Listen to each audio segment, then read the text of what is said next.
रूपा और उसकी माँ मालती दोनों ही इस दुनिया में एक दूसरे का सहारा थे। रूपा जब छोटी थी उसके पिता इस दुनिया से चले गए। मालती के पास जमीन का एक छोटा सा टुकड़ा था जिस पर वो थोड़ी बहुत सब्जियां उगाकर बाजार में बेच देती थी। उसी से ही उनके घर का खर्चा चलता था। पर कुछ समय से सब्जियों में कीड़ा लग रहा था और वो खराब हो रही थी, इसलिए मालती बहुत परेशान हो गई। चिंता मत करो माँ, कोई न कोई रास्ता निकल आएगा। अब तुमने तो मेहनत से सब्जियां उगाई थी। पता नहीं फिर कीड़ा क्यों लग गया, इस बार भी सारी सब्जियां खराब हो गई। माँ तुम बैठो, मैं तुम्हारे लिए कुछ खाने का बना लाती हूँ, इतनी धूप से खेत से आई हो।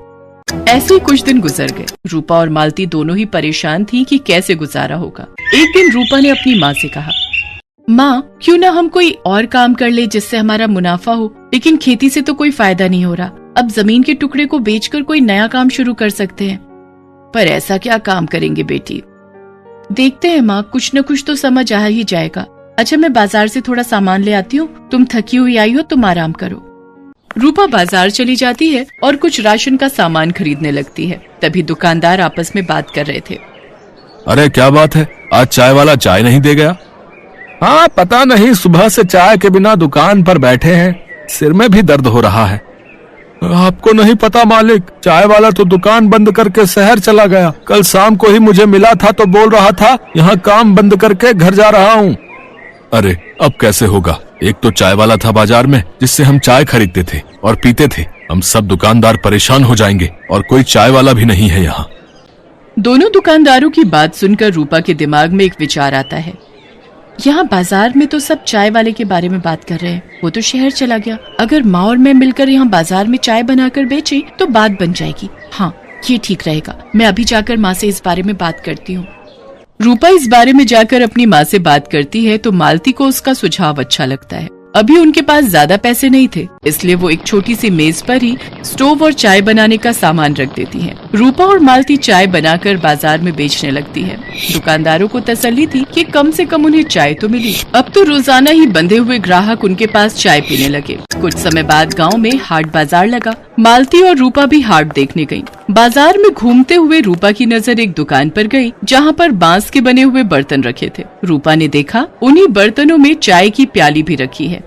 माँ देखो बांस की बनी प्याली, क्यों ना हम बांस की बनी प्याली में चाय बेचें? बांस की चाय लोगों को पसंद आएगी और ये नया तरीका भी है, तो इससे हमारी बिक्री और भी ज्यादा होगी। पर रूपा बिटिया, हमारे पास इतने पैसे नहीं है कि हम बांस की बनी प्यालियाँ खरीद सके।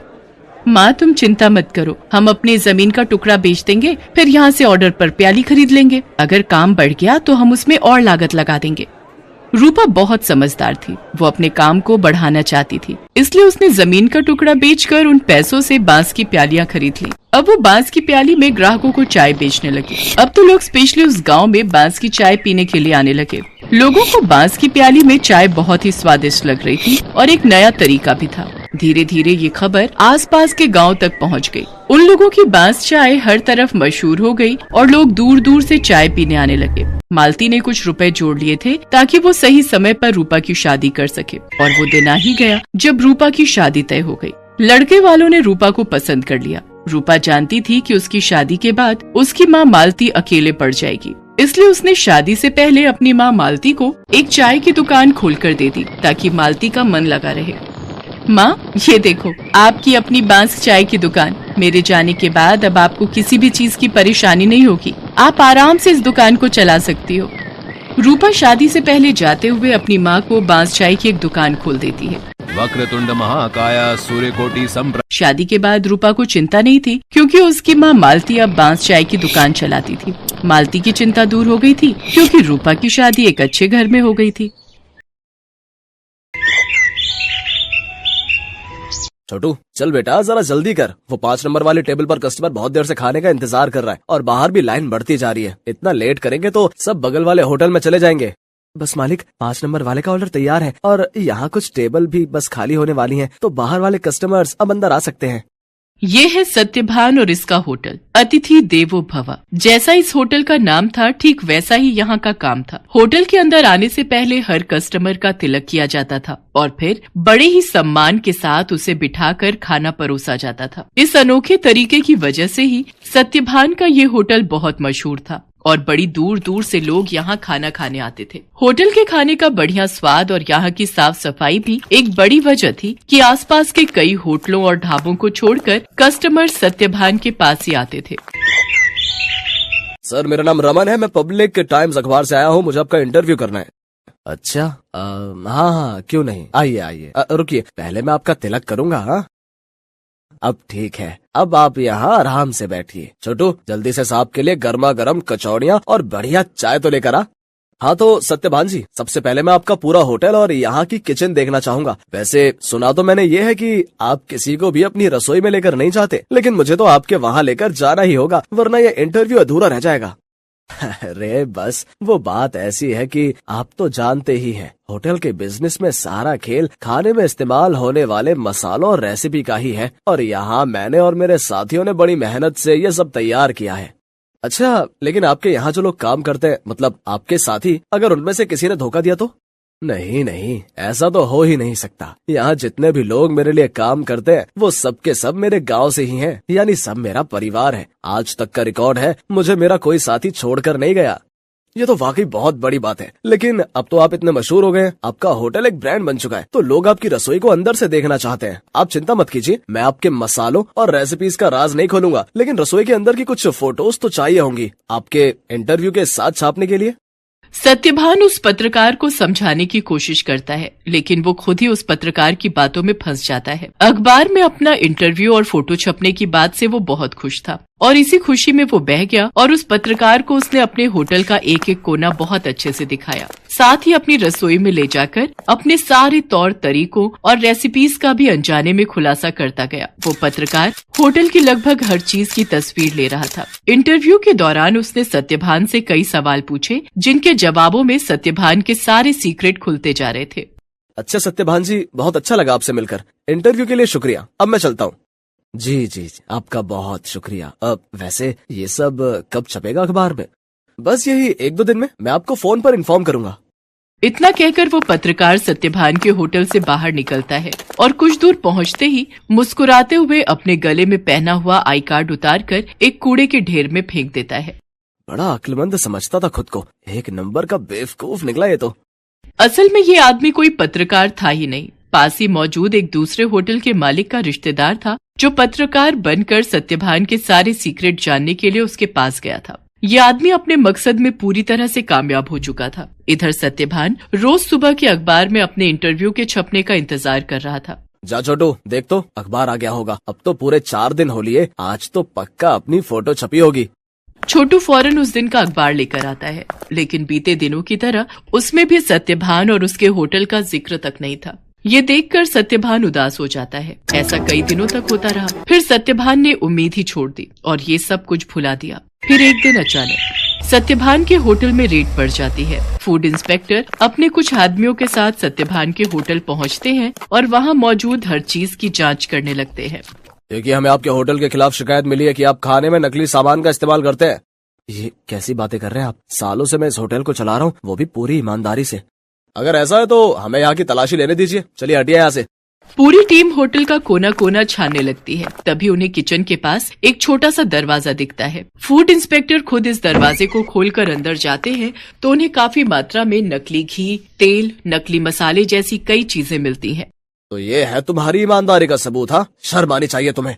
सत्यभान को कुछ समझ ही नहीं आ रहा था कि आखिर उसके साथ हुआ क्या। खाद्य विभाग की टीम सत्यभान के होटल को सील कर देती है। साथ ही सत्यभान को जेल भेज दिया जाता है। एक ही पल में सत्यभान का सब कुछ बर्बाद हो गया था। उसका परिवार सड़क पर आ गया था। सत्यभान खुद को बेगुनाह साबित नहीं कर सका और उसका सब कुछ जुर्माने की रकम अदा करने में चला जाता है। उसके गांव के लोग जो उसके लिए काम किया करते थे, वो भी उसका साथ छोड़कर गांव वापस चले जाते हैं, सिवाय छोटू के। चलो, तुम्हारी जमानत हो गई है। जमानत की बात सुनकर सत्यभान चौंक जाता है। वो बाहर आकर देखता है तो एक वकील के साथ खड़ा छोटू उसका इंतजार कर रहा था। छोटू, तूने ये सब कैसे किया बेटा? तेरे पास इतने पैसे कहाँ से आए? मैं तो बिन माँ बाप का एक लावारिस था मालिक। आपने मुझे सहारा दिया था तो मैं आपको इस हाल में अकेला कैसे छोड़ देता? आपको याद है, मैं हर महीने की तनख्वाह से कुछ पैसे जोड़ता था अपनी आगे की पढ़ाई के लिए। बस वही आज काम आ गए। छोटू की बात सुनकर सत्यभान की आंखों में आंसू आ जाते हैं और वो छोटू को गले लगा लेता है। लेकिन अभी भी सब कुछ ठीक नहीं हुआ था। शहर भर में सत्यभान का नाम खराब हो चुका था, इसलिए सत्यभान अपने परिवार और छोटू के साथ शहर छोड़कर अपने गांव चला जाता है। वहाँ बांस के बड़े बड़े जंगल थे, जिनके बीचों बीच एक छोटी सी झोपड़ी बनाकर सत्यभान और उसका परिवार रहने लगता है। सत्यभान के पास गुजर बसर के लायक भी पैसे नहीं थे, इसलिए उसे कुछ तो करना ही था। तभी एक दिन उसने गांव के एक बच्चे को एक आधे कटे बांस में कुछ खाते हुए देखा। सत्यभान उस बच्चे के पास गया और उससे बोला, बेटा ये क्या खा रहे हो? ये हरे बांस का अचार है और ये रोटी है। ये बर्तन ये भी बांस से बना है। वो यहाँ गांव में बांस ही सबसे ज्यादा उगता है ना, तो हम लोग इसी का ज्यादा से ज्यादा इस्तेमाल करते हैं। उस बच्चे की बात सुनकर जैसे सत्यभान के दिमाग के घोड़े दौड़ने लगे। उसने फौरन छोटू को अपने पास बुलाया और उसे कुछ समझाने लगा। फिर अगले दिन तड़के सुबह ही वो छोटू के साथ बांस के जंगल में गया और ढेर सारी बांस की लकड़ियां काट कर ले आया। सत्यभान और छोटू दिन रात लगे रहे और देखते ही देखते उन दोनों ने सिर्फ बांस की मदद से पूरा का पूरा होटल बनाकर तैयार कर लिया, जहाँ दीवारें भी बांस की थीं और सारे बर्तन भी। अब सवाल ये था कि इस होटल में पकेगा क्या। मालिक आप चिंता मत कीजिए, हमें जाकर सब लोगों से बात करनी चाहिए जो शहर में अपने साथ काम करते थे। मुझे विश्वास है कि वो सब हमारा साथ जरूर देंगे। छोटू की बात मानकर सत्यभान अपने गांव के लोगों से बात करता है। धीरे धीरे गांव के कई लोग उसकी मदद के लिए आगे आते हैं। कई लोग उसे मुफ्त में राशन देते हैं, जिसके साथ हरे बांस का इस्तेमाल करके सत्यभान और छोटू होटल के लिए खाना बनाते हैं। और इस तरह एक बार फिर सत्यभान का होटल चल पड़ता है। लेकिन हालात अब पहले से बहुत अलग थे। कई दिनों तक सत्यभान के होटल में एक भी ग्राहक नहीं आता। फिर एक दिन शहर से कुछ दोस्तों का एक ग्रुप वहां आता है और सत्यभान के अनोखे होटल को देखकर चौंक जाता है। कुछ नया आजमाने के इरादे से वो सभी सत्यभान के होटल के अंदर आ जाते हैं। सत्यभान उन सब की बहुत ही अच्छे से खातिरदारी करता है और फिर भाई वाह, मजा आ गया। ये तो बिल्कुल ही नया एक्सपीरियंस था। शहर से इतनी दूर इतनी अच्छी सर्विस और उससे भी बढ़िया खाना। सच में बहुत अच्छा लगा यहाँ आकर। और सबसे बड़ी बात, मुझे तो पता ही नहीं था कि बांस को भी खा सकते हैं, वो भी इतने अलग अलग रेसिपीज में। सत्यभान के खाने और अलग किस्म के होटल की तारीफ वो सभी दोस्त अपने दूसरे दोस्तों से जाकर करते हैं, जिसके चलते और भी लोग खास तौर पर सत्यभान के होटल में खाना खाने वहां पर आते हैं। सत्यभान की सर्विस और खाना बहुत जल्दी अपना पहचान बना रहा था। लोग शहर के हाई फाई होटल छोड़कर सत्यभान के पास गांव में आ रहे थे। धीरे धीरे सत्यभान की गाड़ी पटरी पर आने लगती है और उसके पुराने साथी जो गाँव में ही थे वो भी उसके पास काम पर लौट आते हैं। मालिक भगवान की दया से अब सब ठीक हो रहा है, लेकिन अब तक ये समझ नहीं आया कि आखिर वो सब नकली सामान उस दिन अपने होटल में आया कहाँ से। ये पहेली तो सच में सुलझानी ही होगी छोटू। मुझे लगता है मुझे कुछ करना चाहिए।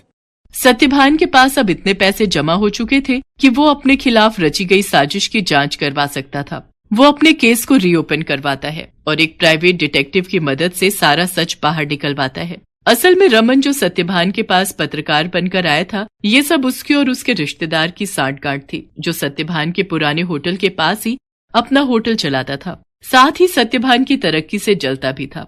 रमन के द्वारा जुटाई गई जानकारी की मदद से ही वो सारा नकली सामान रातों रात चुपके से सत्यभान के होटल के अंदर पहुंचाया गया था। प्राइवेट डिटेक्टिव ने सारे जरूरी सबूत जुटा लिए थे, जिनकी मदद से दूध का दूध और पानी का पानी हो गया।